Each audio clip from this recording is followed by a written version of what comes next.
비슷한 이런 이제 핀테크 내용이 나옵니다. 그리고 이제 프롭테크의 부동산 시장의 차세대 먹거리, 프롭테크에 주목하라. 그리고 이제 STO라고 이제 새롭게 시작되는 그런 분야가 있습니다. 그래서 이 세 가지 분야를 개요 중심으로 이렇게 말씀을 드리겠습니다. 사진하고 실물이 비슷한 경우는 별로 많지 않은데 저는 거의 비슷하다고 생각이 됩니다. 농담이고요. 제 이제 전문 영역은 이제 부동산 금융 그리고 이제 핀테크와 프로테크. 제가 대학원에서 강의할 때 이제 프로테크 강의를 하는데 또 마침 이 자리에 프로테크 강의를 들으신 분도 계십니다. 그래서 약간 쑥스럽기도 하고 똑같은 내용을 다시 한번 재탕하는 그리고 최근에 이제 AI와 부동산 투자 자산 관리 바탕으로 해서 이제 AI 금융 솔루션 프로바이더로 제 자신을 좀 진화시키고 있습니다. 대학원 강의를 할 때 요번에 제가 이 제목을 이제 강의 그 과목을 AI를 활용한 부동산 투자와 자산 관리 이렇게 제목을 해서 이렇게 수강 신청을 받았더니 갑자기 제 모르는 전화로 이제 월요일 날 오전에 9시 좀 지나서 전화가 온 거예요. 그래서 전화를 받아봤더니 수강 신청이 금방 마감이 되어버렸다. 소위 말해서 순삭이라 그러죠. 순식간에 마감됐다. 그러면서 수강 인원을 대학원 원우님들을 더 받아도 되느냐 뭐 이런 말씀을 하시더라고요. 그래서 예, 그렇게 하시죠. 그랬는데 저도 놀랐습니다. 사람들이 그렇게 이 똑같이 부동산 투자와 자산 관리하면은 별로 그렇게 감이 안 닿았을 건데 거기다가 AI란 말을 딱 넣었더니 많은 분들이 관심을 가지고 그래서 이게 또 나아갈 길인 모양이다. 트렌드구나. 뭐 이런 생각도 해봤습니다. 그래서 이제 이쪽에 왼쪽 하단에 나와 있는 그림은 어떤 이제 진흙탕에 빠진 차를 빠져나오려고 여성분이 열심히 노력을 하고 있습니다. 이제 쉽지 않겠죠. 그때 같이 이렇게 역할을 해드리자. 솔루션, 뭔가 해결책을 같이 제공해드리자. 이렇게 생각을 하고 있고요. 현재는 원투금융, 온라인 투자 연계금융이라고 하는데요. 이제 P2P라고 합니다. 피어투피어. 온라인 플랫폼을 통해서 크라우드 펀딩 방식으로 돈을 모아서 그걸로 이제 대출을 해드리는 일인데요. 펀펀딩의 부사장으로 있고 그 전에는 대표이사로서 이제 뭐 헬로 펀딩이라든가 또는 AP 펀딩에서 P2P를 10년 정도 했습니다. 그리고 그 전에는 또 이제 지금은 하나은행이 된 외환은행에서 부동산 프로젝트 파이낸싱, 부동산 개발 사업에 돈을 대는 그런 부동산 PF라든가 또는 아니면 또 지점장 역할 보니까 지점장도 한 10년 했더라고요. 그때가 참 좋았던 것 같습니다. 술도 많이 마시고 고객분들하고 골프도 많이 치러 다니고 막 그런데 지금도 좋습니다. 모든 것은 지금이 최고인 것 같습니다. 살아가면서는요. 그리고 이제 건대에서 석사하고 박사 이렇게 받았고요. 오늘 이제 말씀드릴 내용은 이제 핀테크는 어떤 거고 어떻게 성장했는가, 그리고 이제 부동산 금융이 어떻게 혁신이 되고 있고, 프롭테크는 또 어떻게 성장하고 있는가. 그다음에 이제 제가 볼 때는 이 1, 2는 아까 좀 어느 정도 말씀을 드렸기 때문에 우리 문선정 대표님께서 말씀을 좀 드리셨기 때문에 오히려 세 번째 부동산 조각 투자, 이제 토큰 증권과 이제 STO의 기회라는 거에 대해서 좀 더 제가 말씀을 해드리면은 좀 더 오히려 낫지 않겠냐 그런 생각이 듭니다. 어제 제가 금요일 날 저는 대부분 이제 월요일하고 목요일 날은 어떤 뭐 주임 교수나 이런 활동 때문에 겸임 교수 활동 때문에 저녁에 술을 안 마시고요. 다른 날은 대부분 다 이제 화, 수, 금은 술 마십니다. 매번 말이죠. 그래서 술에 푹 빠져 살고 있는데요. 그런다 해서 아주 고주망태처럼 많이 마시진 않는데 가끔 1년에 서너 번은 또 고주망태가 되기도 합니다. 근데 그러다 보면은 또 스트레스가 많이 풀립니다. 근데 어제는 제가 금요일 날 술을 안 마시고 북 콘서트에 갔습니다. 북 콘서트 선릉역 쪽에서 하시는데 코인으로 사는 집 이렇게 해서 이제 코인을 가지고 얘기를 하더라고요. 그래서 사람들이 많이 오시고 그랬는데 코인도 우리가 지금 투자 대상에서 부동산과 또 주식 그리고 또 여러 가지 다른 뭐 예금도 있을 거고 뭐 펀드도 있을 거고 그런데 코인도 많이 투자를 하시잖아요. 근데 코인 자체도 엄청난 가능성을 가지고 있구나. 저도 이제 코인을 조금 합니다만은 코인 자체가 워낙 투기성이 강하다 보니까 많은 분들한테 추천을 못 합니다. 그런데 그쪽에 계신 분은 어제 말씀하신 분은 코인 자체를 또 이렇게 추천을 하시기도 하면서 우리가 투자 활동을 하면서 이제 적절하게 포트폴리오를 구성해야 되는데 가장 많은 게 일단은 부동산이겠죠. 첫째는 부동산, 그다음에 두 번째는 뭐 주식이라든가 또는 예금이라든가 안정성 높은 또 상품들 또 하실 수 있을 거고 뭐 코인도 하시는 분인데 저는 이제 코인은 아무래도 워낙 투기성이 강하고 어떤 분은 또 이제 코인 해가지고 큰 돈을 버신 분도 있지만 많이 날린 분도 많습니다. 지금도 호적거리면서 빠져나오질 못하고 언제 올라가느냐 매일 쳐다보면서 몇 시간 뭐 그런 분도 계실 건데 이제 코인 자체도 약간의 뭔가 성장 가능성이 있겠다. 그래서 특히 이제 부동산과 코인이 결합한 부동산 코인 그런 쪽에 대해서도 우리가 이제 고민하고 상품을 만들면서 뭔가 관심을 가져야 할 때가 서서히 다가오고 있다 이렇게 보여집니다. 그래서 이쪽에 코인과 유사한 토큰 증권하고 STO 쪽에 말씀을 좀 드리겠습니다.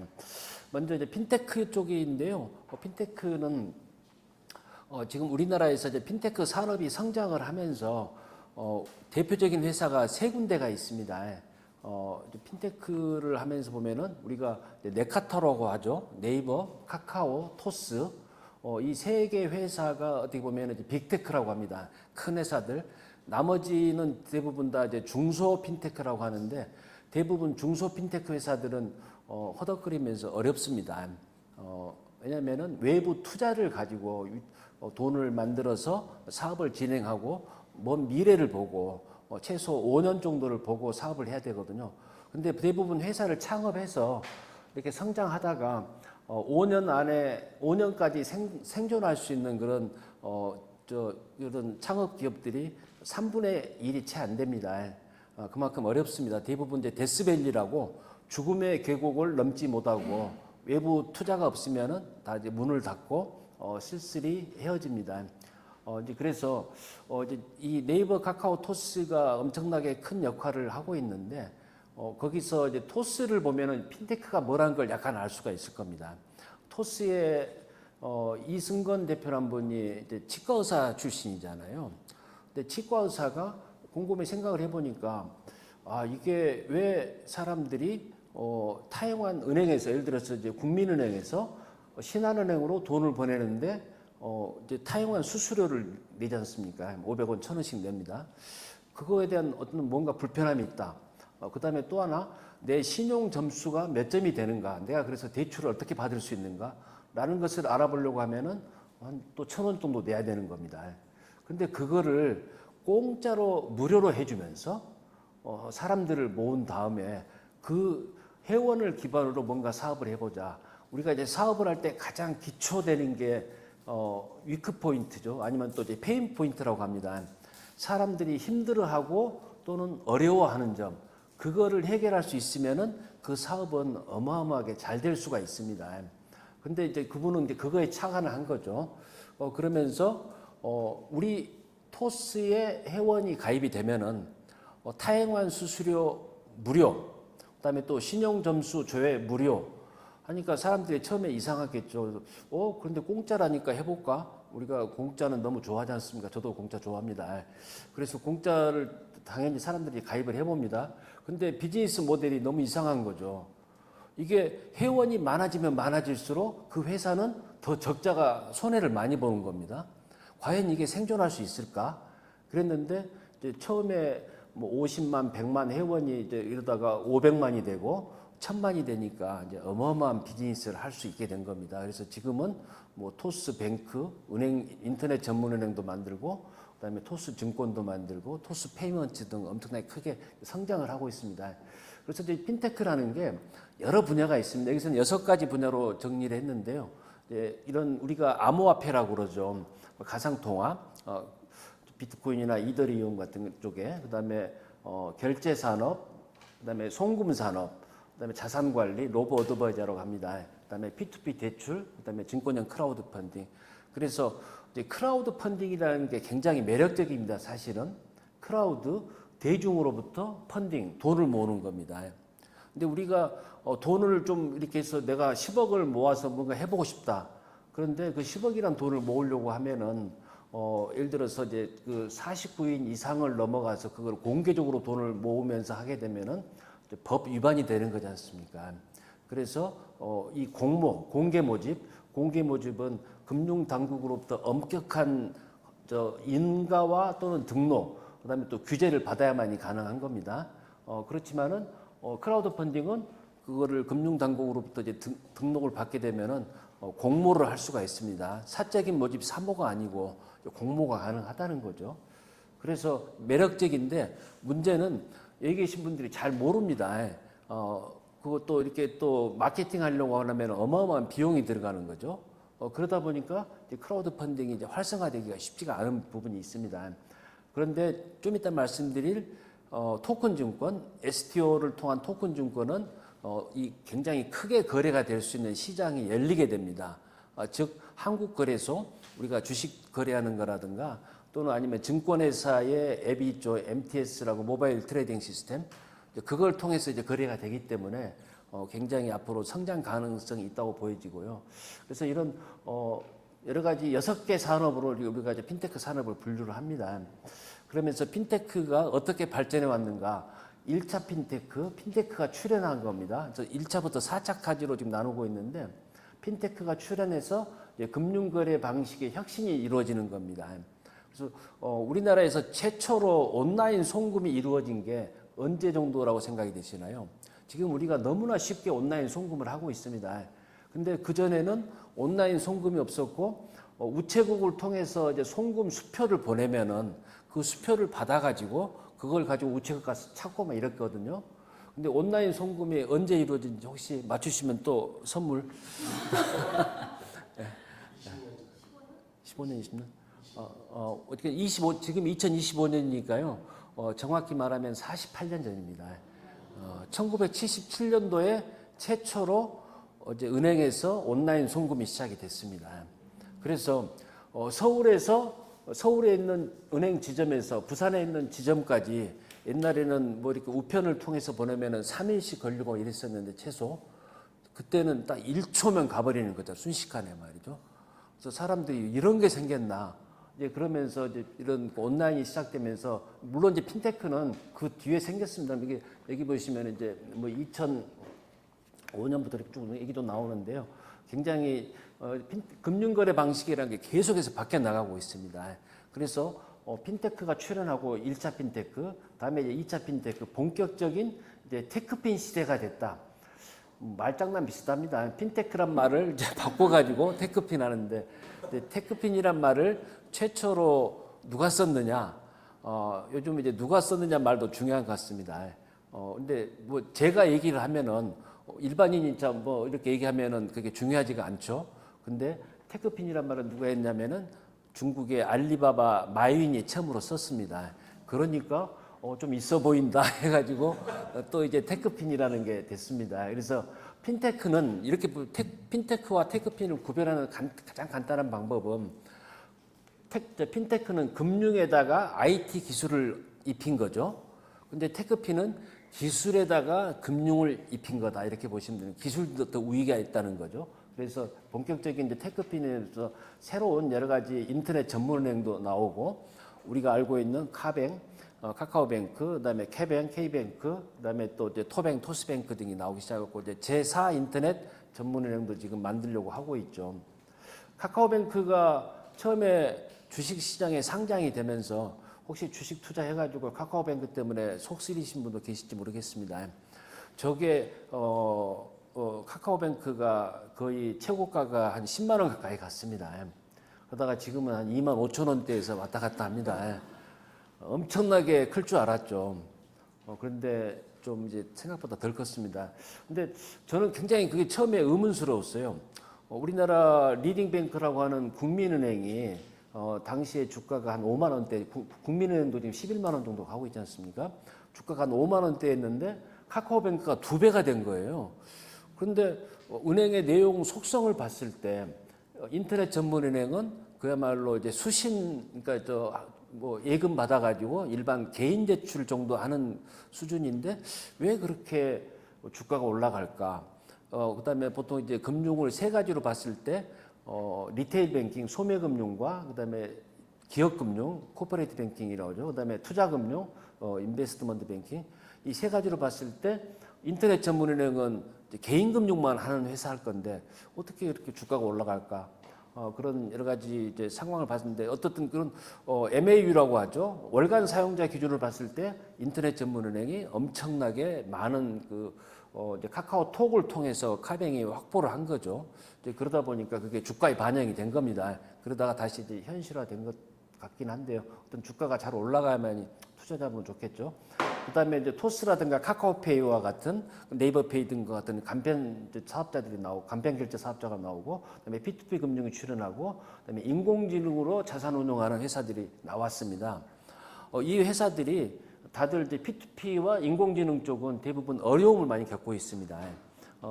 이쪽에 간편 결제 사업자라든가 인터넷 전문은행은 매우 성장했는데 이 P2P 금융하고 인공지능 쪽은 생각보다 좀 이렇게 발전의 속도가 느리고 그다음에 또 많은 자금이 들어오지를 못했습니다.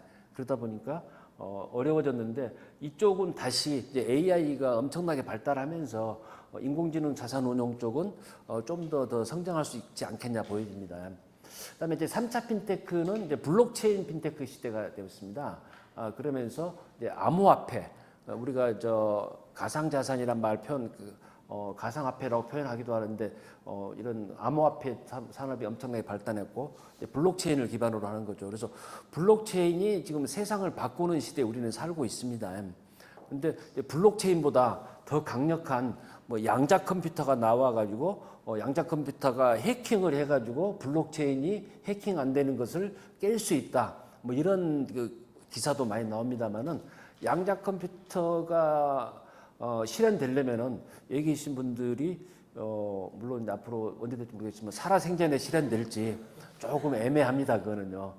이론적으로는 가능한 부분도 있다고는 하는데 그것을 현실화시키는 데는 엄청나게 많은 그런 그 장벽이 있다고 합니다. 그래서 어쨌든 이제 블록체인은 우리가 봤을 때 최소 몇십 년은 간다 이렇게 보여집니다. 그 이후에 이제 양자 컴퓨터가 어떻게 될지 모르겠습니다. 그 다음에 4차 핀테크는 디파이 시대 출현, 새로운 금융이 하면서 탈중앙화, DAO라고 합니다. 그런 게 많이 되고 있습니다. 그러면서 핀테크 산업은 계속 성장을 하고 있는데 대부분은 다시 정리해드리면은 빅테크 위주로 성장하고 중소 핀테크는 허덕이지만은 앞으로 현 정부에서 어마어마하게 많이 또 이렇게 지원을 하겠다고 하니까 관심을 가지고 볼 필요가 있겠습니다. 국내 핀테크 기업 현황 해가지고 쭉 나오는데요. 여러 회사들이 있습니다. 참고로 보시면 되겠습니다. 그다음에 이제 코리아 핀테크 맵 해가지고 핀테크 회사들을 여러 가지 하는 업종별로 해가지고 쭉 나와 있습니다. AI 분야, 그다음에 자산관리 분야, 보안 인증, 그다음에 지급결제 쭉 해가지고 그 회사들의 이름만 따가지고 이거 누가 하느라고 고생 참 엄청 많았을 것 같아요. 회사 들어가서 이렇게 따야 되는데 참 이게 보면은 이제 이런 게 이제 그야말로 업무 효율화를 하기 위해서 이제 AI로 딱 이제 시키면 되겠죠. 그래서 핀테크 회사들이 우리나라에 한 600개 정도가 있습니다. 600개 중에서 빅테크 몇 개를 제외하고는 대부분 다 중소 핀테크다 이렇게 보시면 되겠습니다. 그래서 이제 여기 보시면은 이제 핀테크 관련해서 마지막 얘기인데요. 금융지주회사가 지금까지는 핀테크에 돈을 자본금 출자를 보니까 어떤 회사가 아이디어도 좋고 기술도 가지고 있습니다.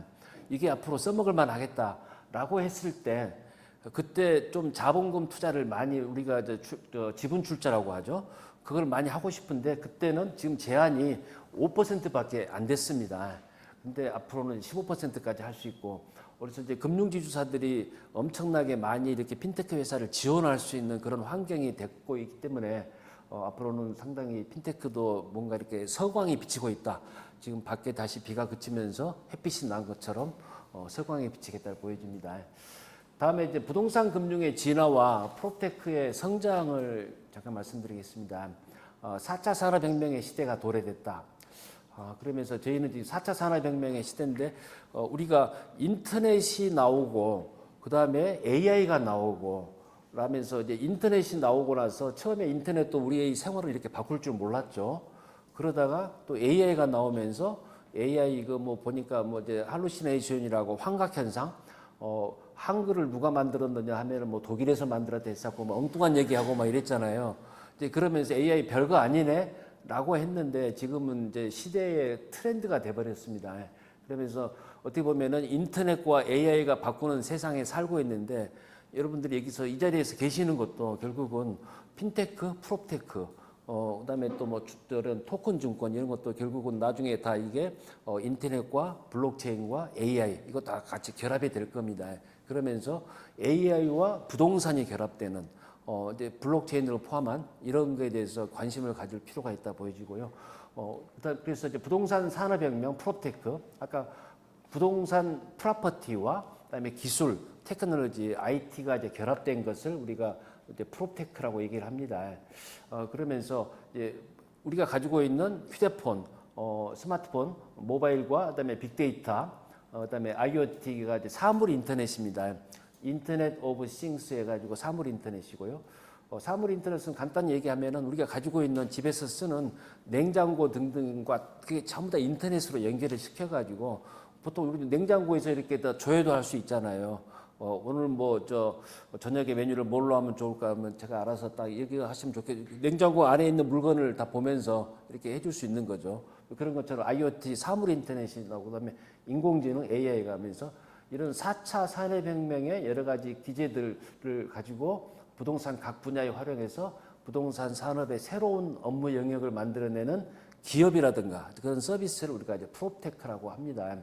그래서 시작은 2009년도, 그러니까 그렇게 오래되진 않았습니다. 영국에서 시작돼가지고 세계적인 프로테크의 빅 플레이어들이 미국 같은 경우는 이제 진로우라는 회사가 있고 오픈도어 등 여러 회사들이 있습니다. 그러면서 한국도 뭐 이렇게 뭐 직방 등등 뭐 여러 회사들이 많이 활약하고 있죠. 그래서 이제 프롭테크가 발전하는 배경은 부동산 시장에서의 문제점이 많이 있습니다. 어떻게 보면 우리나라에서 가장 IT가 늦게 적용되는 분야가 부동산 시장입니다. 그렇기 때문에 어떻게 보면 더 기회가 있다고 볼 수 있는 거죠. 그래서 정보의 비대칭성, 정보라는 게 어떤 뭐 투자 정보라든가 개발 정보라든가 이런 것을 이제 일부만이 아는 시대였습니다. 이제 그런 게 이제 프롭테크를 통해서 하나하나 이렇게 또 같이 이렇게 공개가 되고 그러고 있는데 예를 들어서 오늘 같은 강의에 이제 블레싱에서 여러 가지 정보를 많이 가지고 더 블레싱이 가지고 있겠죠. 그 정보를 여러분들께 소개를 해드리고 그러면서 여기에 대해서 뭔가 어떤 투자 기회라든가 또는 뭔가 돈을 벌 수 있는 기회를 만들어드리는 거 그것도 일종의 이제 프롭테크를 활용하는 그런 비슷한 개념이 되겠습니다. 그다음에 높은 거래 비용 부동산 쪽에서 많이 들어갑니다. 그다음에 낮은 공간 활용성, 그다음에 전문화 복잡성. 뭔가 우리가 부동산 공부를 해서 뭔가 이렇게 더 알려고 하면은 쉽지가 않습니다. 그래서 저도 이렇게 이제 부동산학 박사를 하면서 박사 따기가 되게 쉽지 않더라고요. 그냥 쉽게 주면 좋겠는데 엄청나게 뭔가를 괴롭힘을 당합니다. 여러 교수님들한테. 그러면서 근데 그런 부분에 대해서 이제 부동산 마찬가지로 이렇게 이런 전통적인 부동산 시장의 문제점들 쭉 있었습니다. 이게 있다 보니까 IT를 활용한 프롭테크의 발전 배경이 되는 거죠. 그래서 이제 부동산 금융에 혁신해가지고 저희는 이제 부동산 핀테크란 말을 쓰는데요. 핀테크와 프롭테크를 이제 결합을 하면은 이제 부동산 핀테크가 되는 겁니다. 그래서 이게 여러 가지 보시면은 이제 핀테크, 프롭테크 결합해서 부동산 핀테크가 되면서 빅데이터, AI 등을 쓰고 왼쪽 하단에 UI, UX가 있습니다. 유저 인터페이스, 유저 익스피리언스 해가지고 사용자 편이라든가 사용자의 경험을 가지고 어떻게 하면은 더 편하게 만들어주고 할 것인가. 우리가 예를 들어서 주택담보대출을 은행에 가서 받으려면은 반드시 은행에 가서 실무자와 상담하고 그다음에 복잡한 절차를 거쳐서 하게 됩니다.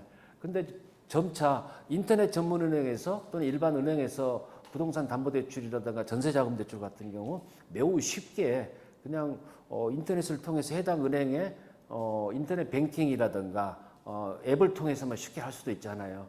그만큼 지금은 고객분들이 기다려주지 않고 그다음에 시간을 주질 않습니다. 그다음에 또 복잡하면 금방 넘어가 버리죠. 커트해버리고 그래서 어떻게든 빨리 편하게 쉽게 이렇게 해야만이 이렇게 모든 게 그 살아남을 수 있는 시대가 된 거죠. 그래서 이제 부동산 핀테크가 이루어지면서 계속해서 진화가 되고 있다 이렇게 볼 수 있고요. 이어서 이제 미래 부동산 산업 전략 해가지고 뭐 메타버스라든가 드론, 그다음에 5G, AI, 뭐 로봇 등이 있습니다. 이런 부분들이 결국 우리 이제 부동산 시장에 들어올 거고 그러면서 이게 프롭테크, IT 기술로 같이 연결이 되면서 미래에 굉장히 달라질 거라는 거죠. 우스갯소리로 그러잖아요. 지금 맹지를 사야 된다. 왜냐? 드론 때문에 그렇다. 맹지라는 그 드론이 있으면은 이제 그 1인 드론이라고 있죠. 혼자 타고 다니는 드론. 그게 좀 있으면 곧 나오겠죠. 그러면은 그 드론을 타고 이제 맹지에 가서 집을 줘놓고 가서 이제 사는 거죠. 그냥 그러면 진입도로가 없어도 되는 거죠. 그래서 이제 그런 시기가 곧 다가올 겁니다. 프롭테크의 특징과 기술이라고 되어 있는데요. 이제 합리적 비용 추구, 그다음에 아까 말씀드렸던 UI, UX, 그다음에 새로운 시장을 개척하고, 그다음에 효율성이 증대가 된다. 모든 것은 저는 개인적으로 생각할 때 효율성입니다. 우리가 어떤 일을 하든 간에 효율이 있어야지 효율이 없으면은 뭐 그 괜한 일을 하는 거죠. 그래서 이제 프롭테크는 어떤 보면 굉장히 크게 발전할 수 있는 빅사이클의 초입 기간에 진입하고 있다. 우리가 우스갯소리로 you can do it. 당신도 할 수 있습니다. 그렇지만 but just do it. 지금 시작해야 됩니다. 지금 하자. 뭐 이런 얘기입니다. 프롭테크의 유형은 크게 봤을 때 네 가지가 있는데요. 이제 투자 및 자금 조달 영역, 그다음에 프로젝트 개발 쪽이고, 그다음 부동산 관리, 중개나 임대 이쪽이 있습니다. 이 네 가지 영역 쪽에 많은 회사들이 지금 노력을 하고 있습니다.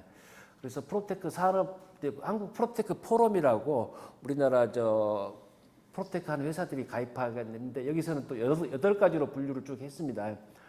부동산 마케팅 플랫폼, 관리 서비스, 데코와 인테리어, 공유 서비스 등 쭉 있습니다. 뭐 이런 쪽은 보시면 될 것 같고요. 잠깐 쉬어가는 시간으로 이제 부동산 고수 테스트 10개의 약어가 있습니다. 개포, 슬세권, 초코화, 뻥뷰, 모화, 청무피사, 대팔, 대사, 실파, 쪽파, 대파, STO, KKK, DDD가 있는데 이 약어를 이제 아시는 분 8개 이상 아시면은 이제 신의 경지에 들어가신 분, 벌써 여기 몇 분의 신의 경지에 들어가신 분이 계신 것 같습니다. 4개에서 7개 고수, 3개 이하는 이제 불인이라고 해서 부동산 플러스 어린이 뭐 이게 되겠죠. 저 신의 경지에 8개 이상 아시는 분 손 한번 들어보시겠습니까? 또 선물이 있습니다.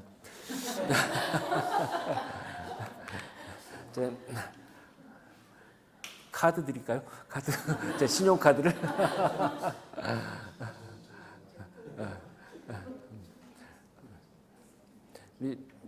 이사님은 다 아시죠?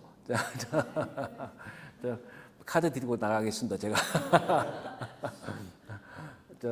한도 제한이 없는 카드입니다. 10개하고 답을 말씀드리면, 개포는 이제 계약금 포기죠. 그래서 분양을 받았는데, 예를 들어서 뭐 지식산업센터 이런 경우에 분양을 받았는데 너무 어려워가지고 계약금마저 포기하겠다. 슬세권은 역세권에서 나온 말이 되겠습니다. 슬리퍼를 신고 다닐 수 있을 만큼 편의시설이 많이죠. 초코화는 초등학교가 코앞에 있는 아파트. 뻥뷰는 이제 뷰가 뻥 뚫렸다. 아주 전망이 좋은 지역이죠. 모아는 이제 모델하우스. 청무피사, 청약은 무슨 피주고 사 그냥인데요.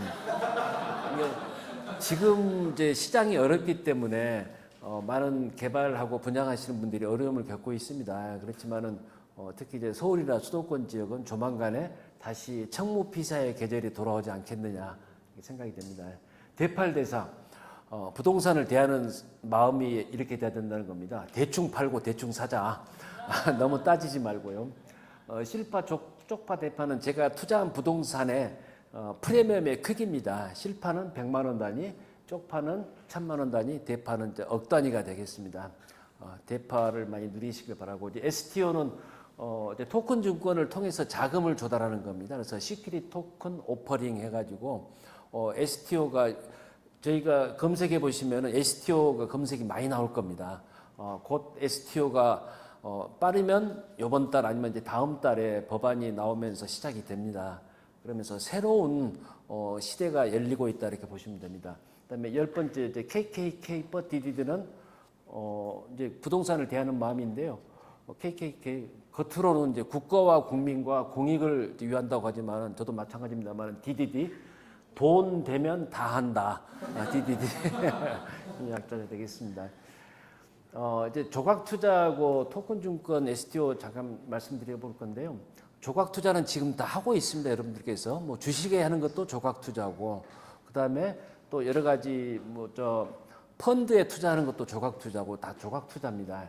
그런데 조각 투자 자체가 블록체인이라는 그런 IT 기술을 기반으로 해가지고 플랫폼을 사업자죠. 조각 투자 사업자가 나와가지고 플랫폼을 기반으로 해서 이렇게 직접 조각 투자를 할 수 있게 만들고 거래를 하게 만들 수 있고, 그다음에 가지고 있는 재산을 조각 투자화 시키는 거, 그게 이제 가능해진 그런 시대에 살고 있습니다. 특히 이제 부동산 쪽에서요. 그래서 조각 투자가 주목받는 배경은 일단 스마트폰을 가지고 쉽게 할 수 있다는 겁니다. 두 번째는 소액으로 가능한 거고요. 보통 5,000원, 10,000원 단위입니다. 세 번째는 24시간 투자할 수 있는 거죠. 그다음에 새로운 투자 상품이 이제 지속적으로 출현합니다. 제가 지난주에 국회를 잠깐 갔다 왔는데요. 국회에서 좀 국회의원이 보자고 해서 간 건 아니고요. 제 이름이 수석이다 보니까 요번에 뭐 이제 그 청와대로 다시 옮겨가면은 청와대 수석 자꾸 오라고 얘기를 하고 있는데 저는 갈 생각이 전혀 없습니다. 청문회를 통과할 자신이 없습니다. 첫째는 뭐 등등 뭐 그런데 이 그 투자 상품이 지속적으로 출현하는데 국회를 갔던 이유가 그 선박을 가지고 조각 투자화하겠다. 그걸 가지고 이렇게 세미나를 했던 겁니다. 그래서 보니까 이제 그런 우리나라 조각 투자하는 회사가 선박하고 그다음에 또 항공기 엔진을 가지고 하겠다. 또 어떤 분들은 우리가 보면 그 과천 경마장에서 하고 있는 이런 말을 가지고 조각 투자하겠다. 대부분 가격들이 비싸니까요. 그런 부분들이 부동산은 당연히 하는 거고요. 그런 굉장히 다양한 형태가 나오고 있습니다. 그래서 세상에 존재하는 모든 것은 다 이제 조각 투자할 수 있고 금융 산업의 새로운 먹거리가 될 수 있습니다. 근데 현재는 조각 투자가 합법적이 아니어서 아까 말씀드린 대로 이번 달 아니면 다음 달 정도에 국회에서 통과가 되면은 합법적이 될 겁니다. 이거는요. 그러면서 이제 혁신금융 서비스라고 지금은 법제화가 아직 안 돼 있다 보니까 이게 앞으로 가능성이 너무 많고 미국이나 일본, 유럽 이런 데는 조각 투자를 그 토큰 증권인데 결국 이제 조각 투자를 활용해서 돈을 모으고 거래하게 만드는 것을 우리가 토큰 증권이라고 하는데 토큰 증권 자체가 굉장히 외국은 많이 하고 있는데 우리나라는 아직 못 하고 있습니다. 그러다 보니까 이게 좋은 건데 왜 못하냐? 하게 해다오라고 하니까 법으로는 아직 안 돼 있지만은 이제 규제 샌드박스와 같은 이제 혁신금융 서비스라고 해가지고 한번 해봐라 이렇게 허가를 해준 게 있습니다. 그래서 이거는 이제 부동산을 가지고 하는 겁니다. 그래서 이제 건물을 예를 들어서 이제 100억짜리 건물을 하나를 이렇게 토큰 증권화 시키겠다고 하면은 이거를 먼저 부동산 신탁회사에 맡깁니다. 그래서 부동산 처분 신탁이라는 걸 하게 되는데 그러면은 처분 신탁 우선 수익권을 만듭니다. 그러면 그걸 이제 블록체인을 기반으로 해가지고 이제 그 토큰 증권을 만들게 되는 거죠. 그래서 1토큰당 5,000원 이런 식으로 해서 일반인들한테 팔아가지고 그거를 100억이란 돈을 만드는 거죠. 그래가지고 그 건물을 사들이는 겁니다. 그래서 그 건물을 운영해서 나온 수익을 배당으로 해주고 나중에 그 건물을 처분해서 한 수익을 이렇게 다시 나눠드리는 겁니다. 그런데 그 토큰 증권을 어디서 거래하는가? 대부분 이쪽에 그 증권회사 앱이라든가 이쪽에서 하게 되는 거죠. 그러니까 저희가 주식 투자하다가 토큰 증권 있네? 여기서도 투자를 해볼까 할 수 있다는 거죠. 그만큼 범용성, 많은 사람들이 참여할 수 있는 길이 넓어진다는 겁니다. 그래서 현재는 법이 안 됐기 때문에 네 군데 회사가 하고 있습니다. 카사와 루센트블록, 그다음에 세종텔레콤, 펌블이라는 회사가 있는데 이제 펌블이라는 회사가 아까 그 선박 조각 투자를 하겠다고 해서 저도 이제 펌블이라는 회사의 그 대표 제가 다른 분들은 다 아는데 펌블은 잘 몰라가지고 이 대표님을 좀 만나뵈려는 생각에서 갔었는데 굉장히 좀 젊으시더라고요. 그러면서 이런 아이디어를 가지고 있는데 지금은 어떻게 보면 이제 이런 새로운 토큰 증권화되는 그런 시기를 좀 더 이분들이 앞서서 소위 말해서 매를 맞고 있다. 어려움을 겪고 있습니다. 아직 법제화가 안 됐기 때문에. 그렇지만은 이제 카사는 대신금융그룹에 이렇게 소속이 매각이 됐고, 그다음에 루센트블록, 이쪽에 루센트블록은 소유란 브랜드를 가지고 있는데 여기도 마찬가지로 몇백억 투자를 받아가지고 움직이고 이렇게 하고 있습니다. 그래서 결국 지금은 이제 이런 조각 투자 플랫폼을 운영하는 회사들은 조각 투자를 통해서 많은 실적을 쌓고 그걸 통해서 나중에 상장을 시키자 그런 목적도 많이 있습니다. 그래서 토큰 증권 도입과 STO형 그래서 잠자던 토큰 증권 속도 낼까 2억 원이라는 우선 통과 필요하다 이렇게 됐습니다. 그게 바로 9월 4일 날 얼마 안 됐습니다. 그래서 2억 원 씨가 아시는 것처럼 이름이 희한하잖아요. 차라리 좀 더 이름을 또 성씨가 더 좋았으면 그랬을 건데 이분이 이제 금융위원회 위원장 후보자잖아요. 그래서 이분이 이제 토큰 증권은 우선 통과가 필요하다. 그래서 이제 이거에 대해서는 여당과 야당이 다 합의가 되어 있습니다. 그렇기 때문에 그래서 이번 달 아니면 다음 달 이렇게 얘기를 하는 거죠. 그래서 토큰 증권이라는 게 우리 앞에 다가와 있습니다. 그런데 토큰 증권은 두 가지 형태로 우리가 사업에 참여할 수가 있습니다. 투자자 입장 말고 말이죠. 발행을 하는 회사와 그다음에 유통을 하는 회사가 있는데 유통 쪽은 대부분 다 증권사들의 몫이 될 겁니다. 그러면 저희들은 여기서 이제 발행을 하는 쪽에 회사를 만들어 보려고 고민할 필요가 있겠습니다. 그런데 발행하려면 뭐 여러 가지 요건이 필요합니다. 자본금 요건이라든가 그다음에 또 IT 이런 블록체인을 할 수 있는 요건 등등이 필요한데 그 요건 아직 나오지가 않았습니다. 근데 일반적으로 봤을 때는 최소 한 30억 정도의 자본금이 필요하지 않겠나 이렇게 보여집니다.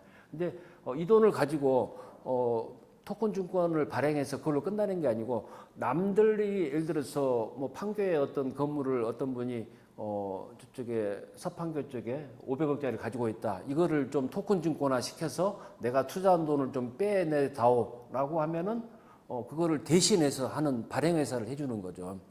그런 것도 할 수 있고 또 우리가 가지고 있는 그런 내가 가지고 있는 부동산을 또 유동화시킬 수도 있는 거고요. 그래서 우리나라 이제 3대 시행사, 개발회사라고 하면은 보통 얘기 드는 게 신영, 그다음에 신영에 정춘부 회장님 계시죠. 그다음에 MDM 문주현 회장님, 그다음에 DS 네트워크라고 있습니다. 그게 이제 정대원 회장님 계시는데 그 중에서 제가 지지난주에 이제 DS 네트워크에 계시는 그 임원분들하고 이렇게 술자리를 가졌는데요. 그쪽에서 관심을 가지고 있습니다. 우리 회사가 가지고 있는 예를 들어서 이제 물류센터 같은 거를 그거를 지금까지는 부동산 이제 사업의 시행이라는 게 대부분 땅 사고 시공사 붙여서 건축하고 나서 분양하고 끝났는데 앞으로는 이제 분양하지 않고 그 해당 건축물을 운영하겠다는 겁니다.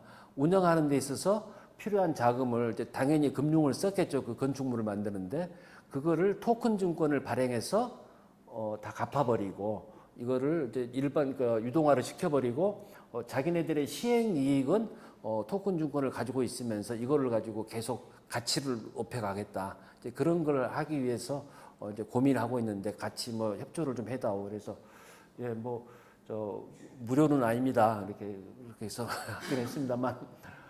그래서 이제 토큰 증권 시장에서 경쟁력 가능한 게 부동산하고 음악 저작권하고 이제 미술품인데 부동산이 당연히 제일 큽니다. 부동산이 현재 우리나라 전체 부동산이 어떤 업체가 조사한 거 보니까 1경 7788조 원이라고 합니다.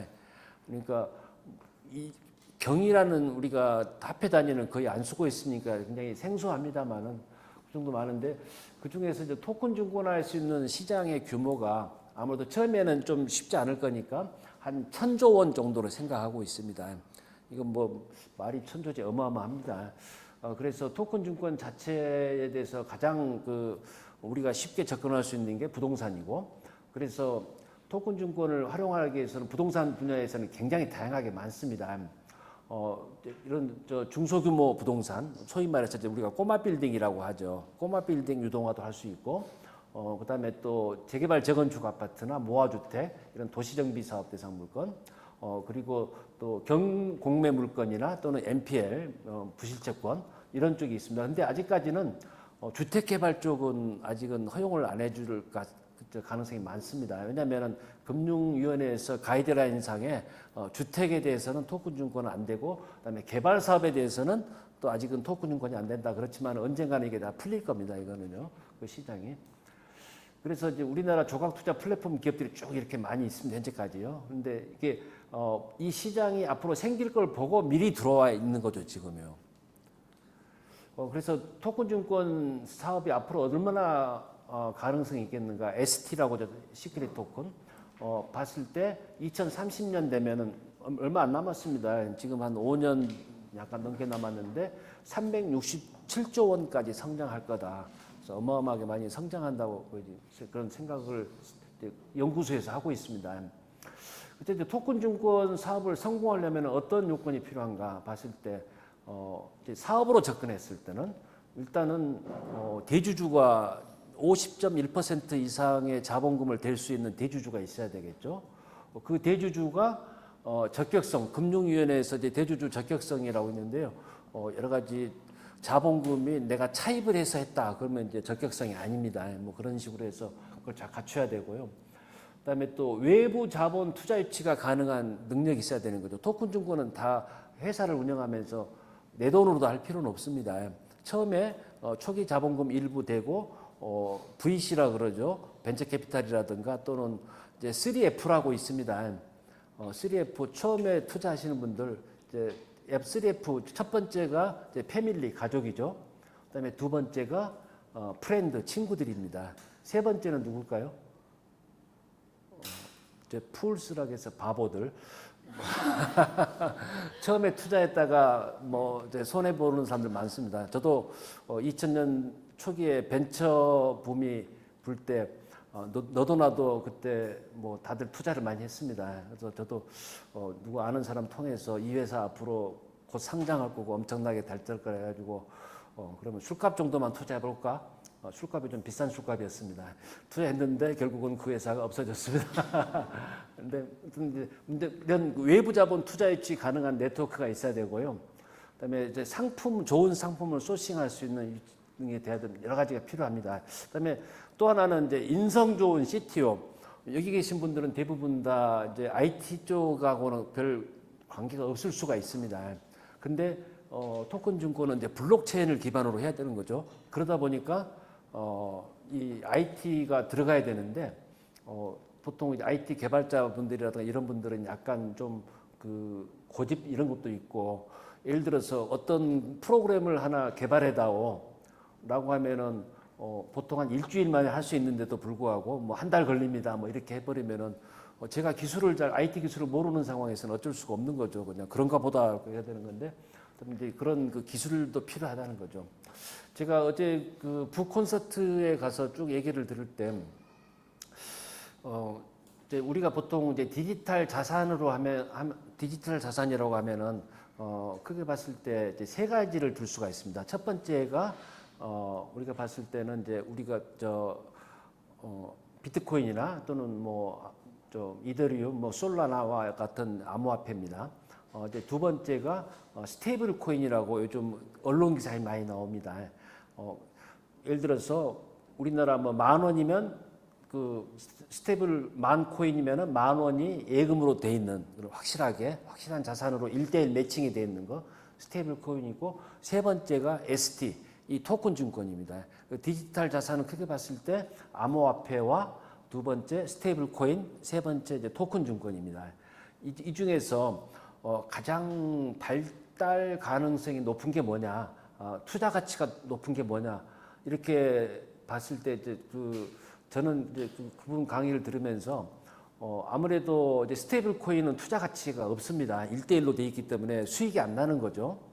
단지 그냥 결제 수단으로서만 써먹는 겁니다. 근데 이 토큰 증권은 보통 이제 수익으로 봤을 때 매우 높은 수익을 하기는 어려울 겁니다. 제가 봤을 때는 5에서 한 15% 사이 연수익률 기준으로 이렇게 될 거고요. 그다음에 암호화폐는 뭐 장담할 수가 없는 거죠. 이건 뭐 그냥 엄청나게 100%, 500%, 1000% 수익률도 될 수도 있는데 우리가 테라 루나 사태를 경험하듯이 어느 자고 났더니 그냥 내 돈 1억이 휴지 조각이 돼 있더라. 뭐 이렇게 될 수도 있습니다. 그래서 이제 토큰 증권 시장은 디지털 자산 시장 중에서 아마 중간 정도의 그런 수익률을 추구하는 그런 시장으로 발달하지 않겠느냐 이렇게 보여집니다. 그래서 이제 그 토큰 증권에 관련된 내용 좀 말씀을 드렸고요. 시간이 거의 다 끝나가지고 질문 잠깐 받고 끝내도록 하겠습니다. 네. 네. 질문하신 분한테도 선물을 드려야 되나? 저 마지막으로 그러면 제가 아재 개그 하나만 더 하도록 하겠습니다. 그 일본과 그다음에 프랑스, 러시아를 세 나라를 합해서 세 글자로 뭐라 그럴까요? 일본과 프랑스, 러시아 세 글자로. 네? 네? 누구 있으세요? 예. 저 선물 무제한 카드 답은 웨블러입니다. 일본 외에 프랑스 불란서, 러시아 웨블러. 자, 이것으로 강의 마치겠습니다. 수고하셨습니다. 네.